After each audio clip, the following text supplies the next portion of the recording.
Kuala Lumpur. Here we go.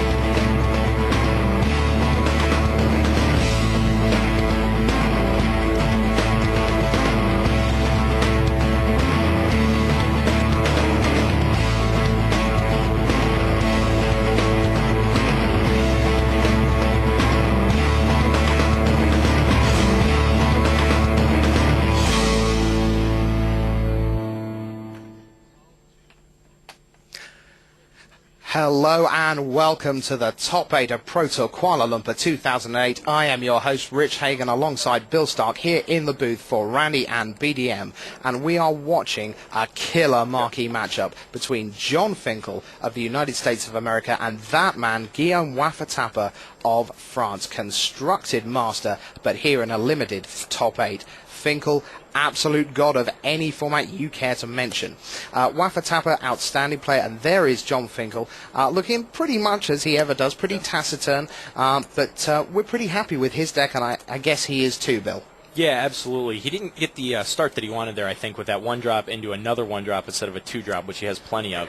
But yeah, I do like his deck in this matchup, in part because his opponent's deck was cut by Ming Shi into half. So Finkel's away with a Mosquito Guard and a Gold Meadow Harrier. He lays his third land, comes in, pops in for two. Wafatapa, also blue-white. He's got a slightly more controlling feel, some flyers at 3 and 4, and there comes another monster. Yeah, that's Finkel. that rare, the preeminent captain. And of course, if that's going to get in attack, it will put soldiers from his hand into play tapped and attacking. So that's it was a very solid pick for him to get late, and it looks like Guillaume is already under the gun here. It's his third turn. He's got to have something this turn. And he does. He's got Weight of Conscience, which deals with the preeminent captain, at least for now. Eventually, he will look to remove that from the game with a pair of monsters. Potentially. As a 2/2 first striker that can still block, it's relevant for his Merfolk deck. Finkel thinks about getting in. Going to hold back on that. 2 mana, 3 mana, 4 mana. What do we got? Oh, there's the Distant Melody. Yeah, Distant Melody. So that nets him. Is that 3 cards? Looks like it. 1, 2, 3. That's the sound you love. The sound of cards off the top of your library and into your hand. Certainly the sound that John loves. And as I said before this weekend, that man is a man who loves drawing cards, even in this limited format where the conventional wisdom was to be aggressive. This game not working out so well for him so far in being aggressive, but he's got the edge on life, and Guillaume's a little bit behind on board with no creatures in play.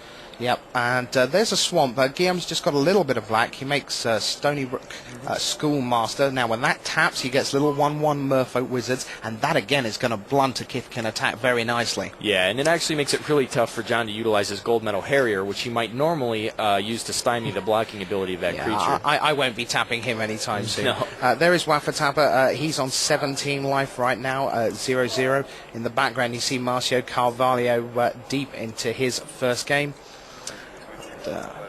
15 now, Wafatapa.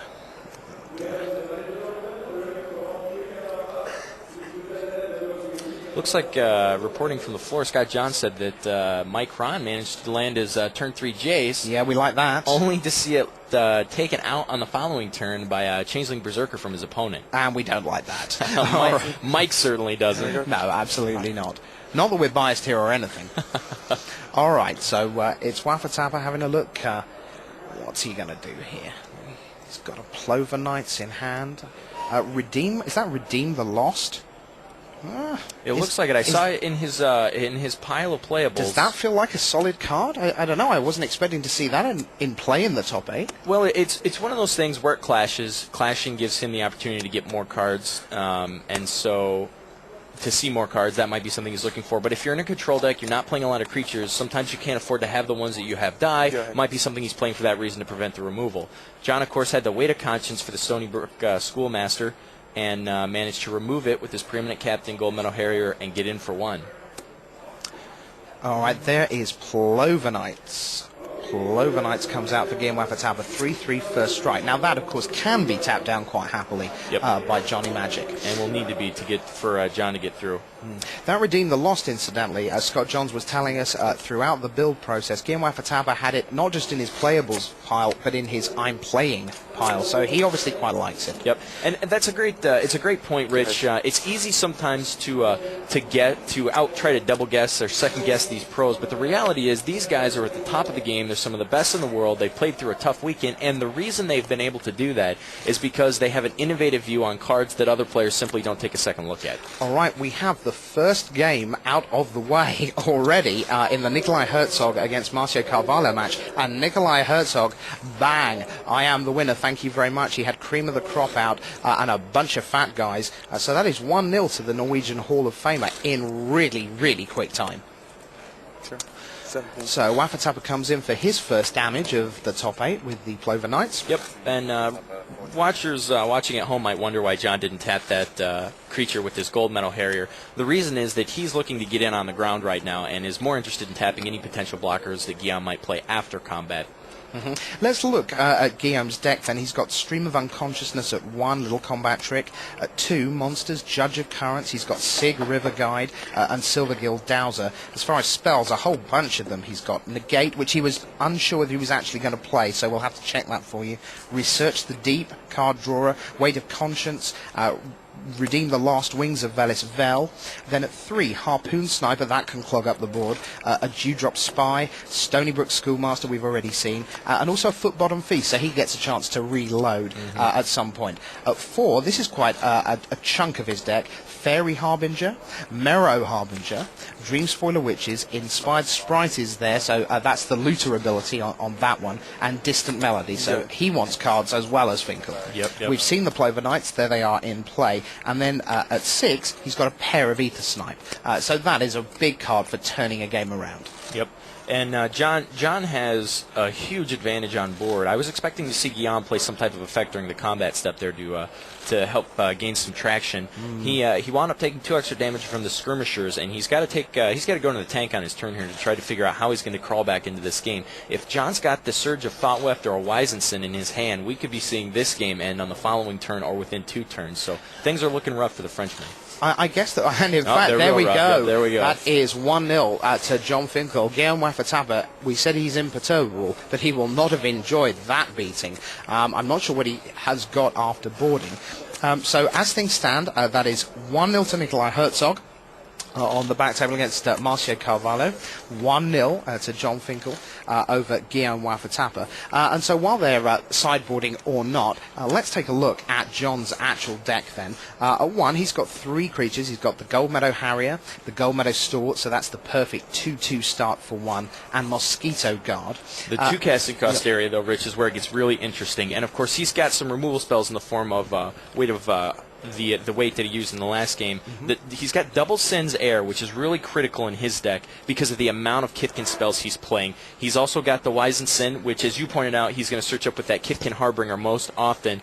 And he does have a couple Kithkin Great Hearts, but one of the really interesting things that he managed to do was draft an overwhelming number of Kinsbale Skirmishers. Yep. Now, in the first game, we saw him play 2 of them and use them to help get in a couple extra points. With the 3 1-drops that he has, that really helps him push into the red zone on turn 2 and get that aggressive start much, much easier. What's a little bit scary for Guillaume Wafatapa is that in that game, actually Finkel didn't have the best possible start by any means. No. And it was actually in what turned out to be the mid-game that Finkel drew away. And you're left as Wafatapa thinking, yeah, well, what happens if he does go? Here's a guy, here's Sen's Air, and then here's Skirmisher, another Sen's Air. Wow. Yep. Then what do I do? And I would look to see Guillaume Wafatapa actually board some creatures into his deck, even just anything. A Gold Meadow Dodger, if he picked it up 15th pick, can still trade for a Mosquito Guard on turn 1. For sure. So at 3 then, John Finkel's got the Avian Changeling, the Kithkin Harbinger, Pestamite, nice tricks with that. The Preeminent Captain, we saw that come down, it got weighted by Wafatapa, and also the 0.42 of a Serra Angel, the Kithkin Zephynaut. Yep, and that was a great pick for him to get late. It's one of those evasive creatures. 4-drop's a little bit weak for John. He did pick up at least one Balloonist that we saw. He had that Distant Melody in his 4-drop for spells, which you saw to good effect. He drew 5 cards over his opponent, who's the quote-unquote control deck, which is pretty impressive for the aggressive deck. His curve kind of tops out from there With the Mold Drifter, pretty much his only 5-drop, and that's reflected in his mana count. Most players say 17, 18 lands in this format, and